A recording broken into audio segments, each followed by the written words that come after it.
শুভ সকাল বন্ধুরা, এখন বাজে ভোর 4টে। আর আজকে হচ্ছে গিয়ে দোলের পরের দিনের ভিডিও এটা আমি দিচ্ছি। এতদিন এডিট করা ছিল, বাট আমি সময় পাচ্ছিলাম না। আর এখন আমরা যে পরিস্থিতির মধ্যে দিয়ে যাচ্ছি, সত্যি কথা বলতে অনেক সময় ভয়েস ওভার দিতেও মন চাচ্ছিল না। তো যাই হোক, এখন এই ভিডিওটা পোস্ট করব। এটা ছিল দোলের পরের দিন। এখন এই যে ভোর 4টে বাজে, দেখতেই পাচ্ছ। ওদিকে আমার ছেলে আর ওর মেমো, মানে আমার বোনের হাজব্যান্ড, দুজনেই ঘুমোচ্ছে। আমার বড় আধা রাত ঘুমিয়েছে, আধা রাত ঘুমায় না, সবাই এইভাবেই ঘুমিয়েছে। তবে আমি আর আমার মা দুজনে কিন্তু এতটুকু চোখের পাতা ফেলিনি। আমার ছেলেটা, ওই ছোট্ট বাচ্চাটাও কিন্তু ওর মিমির জন্য 2-2:30টার দিকে ঘুমিয়েছে। খালি বলছে আমার মিমিকে দেখে আসো, আমার মিমি কী করছে, আমার ভাই কখন আসবে। মানে বাচ্চা মানুষ তো। আর বিশেষ করে ওর মিমিকে খুব ভালোবাসে, যেহেতু ওর মিমিও কিন্তু ওকে ভীষণ ভালোবাসে, ও মিমিকে প্রচণ্ড ভালোবাসে। তো যাই হোক, ওদিকে ভোরবেলা একটা চা নিয়ে এসেছিলো, সেখান থেকে চা নিলাম।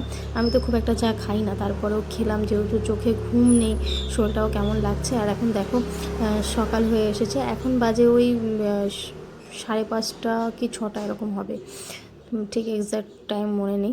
এদিকে দেখো বাবা ওড়না দিয়ে মুখ আর কি কান টানগুলো ঢেকে রেখেছিলো। বাইরে অনেক ঠান্ডা হাওয়া দিচ্ছিলো এই ভোরের দিকে। 4টের দিকে যে কী পরিমাণে ঠান্ডা হাওয়া দিচ্ছে। আর এদিকে দেখো আমার মা ওই একটা তাওয়াল নিয়ে আর কি কী যেন বলছিলো, আমার ঠিক মনে নেই। আর এদিকে আমার ছেলেটাকে ওর মেমোর পাশেই শুয়ে রেখেছি। দেখো ওর মেমোকে ওই কাপড় দিয়েছে আর কি, আমারই নতুন কাপড় আর কি এনেছিলাম। তো কী করবে, এভাবেই দিনটা রাতটা কাটাতে হয়েছে আমাদের। তো সারা রাত তো ঘুম নেই। এখন হচ্ছে সকালবেলায় যে খেয়ে নিচ্ছি। বোনের এখনও ব্যথা আছে আর কি, এখনও ব্যথা হচ্ছে আর কি। ওরও শরীরটা খুবই খারাপ। আমরা খুবই খারাপ পরিস্থিতির মধ্যে দিয়ে যাচ্ছি। আর বলে না, বিপদ যে যখন তখন চলে আসতে পারে। এই বিপদের সময় একমাত্র আমরাই বুঝতে পারছি কী কী অবস্থার মধ্যে দিয়ে আমাদের যাচ্ছে বা কিছু। এই প্রত্যেকটা মানুষ কিন্তু আমরা এখানেই পড়ে আছি। আর আমার বর, আমার বাবা, তারপর আমার বোনের বর, সবাই, ও বোনের শাশুড়ি মা, আমার মা, আমার ছেলে, ওইটুকু বাচ্চা, ও কিন্তু যেতে চাচ্ছে না বাড়িতে। বলছে না, আমি মিমিকে ছেড়ে যাব না। আমি বলছি না। এখন ওই বাচ্চাটার মুখের দিকে তাকিয়ে আমাকে বাড়ি যেতে হবে। এদিকে আমরা ওইখানে মেডিকেলের সামনে, ওখান থেকে নাস্তা করে নিয়েছি সকালবেলা, সকালে খাবারটা খেয়ে নিয়েছি। আর এখন দেখো ওই দুপুরবেলা 1টা-1:30 বাজে। আমার বোনের বর একটু বাড়িতে গেছিলো, ও আসার পরে এই যে আমি, আমার বর, আমার বাচ্চা নিয়ে বেরিয়ে পড়লাম। আর শরীরটা এত খারাপ লাগছে যে লেবুর জল নিয়েছি এখান থেকে। এটা ছিল হচ্ছে কি ওই মেডিকেলের একটু সামনে এগিয়ে, কী বলে ওটাকে, ভুলে যাচ্ছি, যাই হোক মনে পড়ছে না এই মুহূর্তে। তো ওই জায়গাটায় আর কি, মেডিকেলে একটু সামনে এগিয়ে গিয়ে, তো এখান থেকে নিয়েছি। আর এটা কিন্তু খুব টেস্টি ছিল। আমার ছেলে বলছে এখন আখের রস খাবে। তো আমি তো খুব একটা আখের রস আমি একদমই পছন্দ করি না, ওর গন্ধটা আমি ভালোবাসি না। তবে আখের রস খাওয়া খুবই উপকারী, কিন্তু খেতে পারি না, তবু মাঝে মধ্যে একটু খাই আর কি। তো আমার ছেলে নিয়েছে, কিন্তু ও আর খেতে পারছে না। ও বলছে এখন যেহেতু লেবু জলটা খেয়েছে, ওটাকে বেশি ভালো লেগেছে, তাই জন্য ওটা আর খেতে পারছে না। ও বাবাকে বলছে তুমি খাও, বাবা খাচ্ছে।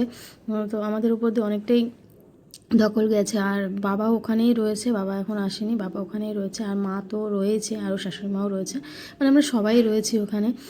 তা আমাকে এখন বাড়ি যেতে হবে শুধুমাত্র ওই বাচ্চাটার জন্য। বাচ্চাটাকে নিয়ে মেডিকেলে থাকা তো খুব একটা ভালো নয়, তাই না? তো যাই হোক, ও তো যেতে চাচ্ছিল না। তারপরে আমার বর কিন্তু এখন গিয়ে খাওয়া দাওয়া করবো, রান্নাবান্না করব। আর আজকে ছিল নর্থ বেঙ্গলিদের হোলি। তো আজকেই মেনলি আন্দামানে রং খেলা হয়। আমরা প্রতি বছর দোলেও খেলি, আবার হোলিতেও খেলি, দুটো দিনই আমরা এনজয় করি। তো এবছর তো আর হয়নি। যাই হোক, হোলি নয় পরের বছরও হবে। আমার বোনের বাচ্চা দুজনে সুস্থ থাকুক, ভালো থাকুক, সেটাই হচ্ছে বড় কথা। এখনও ডাক্তার কিছু বলেনি, এখনও পেটে ব্যথা খুবই পেটে ব্যথা হচ্ছে ওর। তবে ডাক্তার চিকিৎসা করছেন, কিন্তু কিছু বলছেন না আর কি, কী হচ্ছে না হচ্ছে বা কী হতে পারে বা কী করবে ওনারা, কিছুই বলছে না। এখানে দেখো সারা রাস্তায় সবাই, কিন্তু আমরা যে দুপুরের দিকে এসেছি সবার হোলি খেলা কমপ্লিট হয়ে গেছে। তো ওই তোমাদের সঙ্গে ওটা একটু শেয়ার করলাম। আর সারা রাস্তায় দেখবে পুরো রং আর রং চারদিকে। এই দিনটায় কিন্তু আমরাও খুব আনন্দ করি। আর দিন রাত তো শুধু দিন রাত আর কি হসপিটালেই পড়ে থাকতে হচ্ছে। এই যে আমার বর এখন বাড়িতে যাচ্ছে, বাড়ি থেকে কিন্তু ও কিন্তু ওইখানেই থাকবে আর কি রাতে। ওখান থেকে আর কি রাতে থাকবে আর কি। আমার বাবাকে বাড়ি আসতে বলেছি। আর যেহেতু আমি একা থাকতে পারি না, আমার একটু ভয় করে, নাহলে বাবাও আসতো না, বাবাও থাকতো। আমার সময় আমার বাবা ছিল, তো আমাদের ভাগ্য করেই থাকতে হবে, তাই না? বিপদের সময় যদি বাবা মার পাশে না থাকি তাহলে কখন থাকবো বাবা মা বোন। আর আমার বর কিন্তু এসব দিক দিয়ে খুবই ভালো, মানে আমার বর বলে বলছি না, ও সব সময় মানে ও ভাবে যে মানুষের বিপদেই যদি মানুষের পাশে না থাকতে পারি তাহলে কিসের মানুষ, সেখানে মানুষ হয়ে লাভ কী, তাই না? আর আমাদের সময়টাও খারাপ যাচ্ছে, এই সবে কদিন হলো কাজ শুরু হয়েছিল, কিন্তু কি করা যাবে, আমার বর বলছে না কাজটা আমার কাছে আগে নয়, ওকে আমি এইভাবে মেডিকেলে ফেলে রেখে আমি কাজে যেতে পারবো না, আমাকে এখন ওখানেই থাকতে হবে। তো যাই হোক, ওখানে আমি দেখো বাড়ি এসেই খুব খিদে পেয়েছে, তো এখন এই যে পনির ছিল ঘরে, পনিরের সবজি বানাচ্ছি। আর আমার বড় ওদিকে দেখো ওয়াশিং মেশিনে সব জামা কাপড় দিয়ে দিয়ে অনেক জামা কাপড় জমে গেছে, যেহেতু মেডিকেলের জামা কাপড়ও নিয়ে এসেছিলাম। তারপর হচ্ছে ঘরে অনেকগুলো জামা কাপড় ছিল। একেই জলের খুব কষ্ট, মানে আমার বাবার বাড়িতে যে বাবার বাড়িরা যে বাড়িতে থাকে আর কি ভাড়া, তো সেইখানে কিন্তু জলের ভীষণ কষ্ট। আমার ঘরে আবার জলের অতটা কষ্ট নেই, যেহেতু ওনাদের কুয়ো আছে, আর এইখানে তো কুয়ো টুয়ো নেই এদের। তো যাই হোক, এইভাবে ম্যানেজ করেই চলতে হয়। তো আমার বর কিন্তু আমাকে অনেকটাই হেল্প করছে, ও বলছে না ও খুবই মানে ভালো একটা মানুষ, আমি খুব লাকি যে আমি এরকম একটা বর পেয়েছি। ও সব সময় আমার পাশে থাকে, মানে আমার শুধু না, আমার পুরো ফ্যামিলির পাশে থাকে। তো যাই হোক, এদিকে ও একটু হেল্প করে দিচ্ছে, আর দিন রাত তো এইভাবেই হসপিটালেই কেটে যাচ্ছে। আরও কাটাতে হবে, কিছু করার নেই। আর দেখো এখানে একটু তেলটা একটু বেশি হয়ে গেছে, মানে রান্না করছি ঠিকই, আলু ফালু দেইনি দেখো, যাতে তাড়াতাড়ি করে রান্নাটা হয়ে যায়। প্রচণ্ড খিদে পেয়েছে, ছেলেটাকেও খাওয়াতে হবে, খেয়ে দিয়ে তারপর একটুখানি রেস্ট নেবো, বুঝেছো? তবে তরকারিটা কিন্তু খেতে ভালো হয়েছিল, আমার বরের খুব পছন্দ হয়েছিল। তো এই যে গরম গরম ভাত আর এই যে পনিরের সবজি দিয়ে এখন ভাত খেয়ে নেবো। আমাকে বলছে তুমি খেয়ে নাও, আমি ছেলেকে খাওয়াচ্ছি। বলি না, ও আমাকে প্রতিটা পদে পদে আমার বর সাপোর্ট করে, আমাকে খুবই মানে কি বলবো, আমাদেরকে কখনো কষ্ট পেতে দেয় না। ও বলে হয়তো তোমাদেরকে টাকা পয়সা দিয়ে ভরিয়ে রাখতে পারবো না, বা দামি দামি জিনিস দিয়ে ভরিয়ে রাখতে পারবো না, কিন্তু তোমাকে সব সময় একটা মানসিক শান্তি আমি দিতে পারি বা দেওয়ার চেষ্টা করি। আর সত্যিই তাই, এত বছর বিয়ে হয়ে গেছে এখনও পর্যন্ত আমার বর সব সময় আমাদের পাশে আছে, জানো তো? এটাই সব থেকে ভালো লাগে, ওকে কিছু বলতে হয় না, ও সব সময় আমাদের মানে সবটাই বুঝে যায়। আর বিশেষ করে ওর পরিবারের প্রতি ভীষণ মানে ও বাইরে আড্ডা ফাড্ডা ওইসব নিয়ে ওর অত চিন্তা নেই, ওসব করেও না। ও হচ্ছে গিয়ে হ্যাঁ, একদম অল্প বয়স যখন ছিল তখন তো করতো, যবে থেকে আমি প্রেগনেন্ট হয়েছি, যবে থেকে আমার বাচ্চা হয়েছে, তবে থেকে কিন্তু ও শুধু ওর বাচ্চা আর বউ এই নিয়েই কিন্তু মানে সব সময় মানে খেয়াল রাখে আমাদেরকে। তো সত্যি আমি খুব লাকি, আমি জানি না, আমার বর খুব মানে আমাকে যত্নে রাখে আমাদেরকে। তো যাই হোক, এদিকে ঘুম থেকে উঠে আমি এদিকে দেখো তখন তো আর ঘরদোর গুছাতে পারিনি, যে ঘরদোর গুছিয়ে নিয়েছি, ঘরটা ঝাড় দিয়ে নিয়েছি, বোনের এই যে বিছানাটা পরিষ্কার পরিচ্ছন্ন করে রেখেছি, এদিকে বিছানা সব গুছিয়ে রাখলাম। কেন দেখো, ঘরদোর না গুছিয়ে রাখলে হবে? ঘরদোর না গুছানো থাকলে কেমন একটা লাগে। আর আমার বাপের বাড়িতে যতবারই আমি এসে ভিডিও করি তোমরা দেখতেই পাও, সব সময় টিপটপ করে রাখে আমার মা এইসব দিকে খুব গুছাল করে রাখে, গুছানো আছানো পছন্দ করে। তা আমি যদি ওরকম না রাখি, বাড়িতে এসে মা চিৎকার চেঁচামেচি করবে।